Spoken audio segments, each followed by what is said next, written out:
এগৰাকী গণশিল্পী মাননীয় জুবিন গাৰ্গদেৱৰ যোৱাকালি ছিংগাপুৰত আকস্মিকভাৱে মৃত্যুক আঁকোৱালি লৈছে।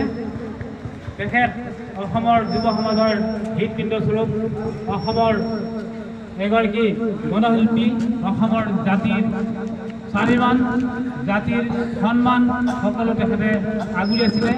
এটা গানৰ অন্ত পৰিছে। সেয়ে তেখেতৰ শ্ৰদ্ধাঞ্জলি জনাবলৈ আমি আমাৰ মুলুগুৰি অঞ্চলৰ সকলো ৰাইজ একগোট হৈ তেখেতৰ আত্মাৰ সন্তুষ্টিৰ কাৰণে আজি এই শ্ৰদ্ধাঞ্জলি অনুষ্ঠান আৰম্ভণি কৰিবলৈ ওলাইছোঁ। আমাৰ মাজত শ্ৰদ্ধাৰ সকলোৰে চিনাকি, সকলোৰে পৰিচিত ব্যক্তি, জনপ্ৰিয় অঞ্চলৰ এগৰাকী নেতা মাননীয় খগেন চৰকাৰদেৱক এই অনুষ্ঠানটিৰ শুভাৰম্ভণি কৰিবলৈ আমি আমন্ত্ৰণ জনাইছোঁ। আমি তেখেতক শ্ৰদ্ধা জনাইছোঁ।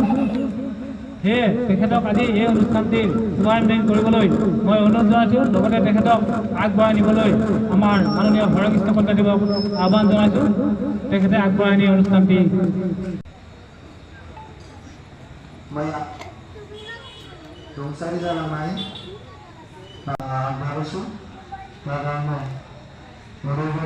এতিয়া আমাৰ মাজত থকা জ্যেষ্ঠসকল ক্ৰমান্বয়ে সকলোৱে শ্ৰদ্ধাঞ্জলি জ্ঞাপন কৰিব।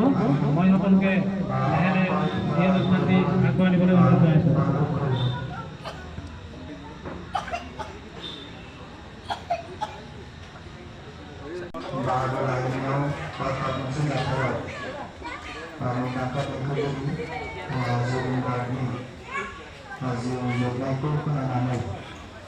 Asam lambung luar barang itu, apa itu tuh permainan?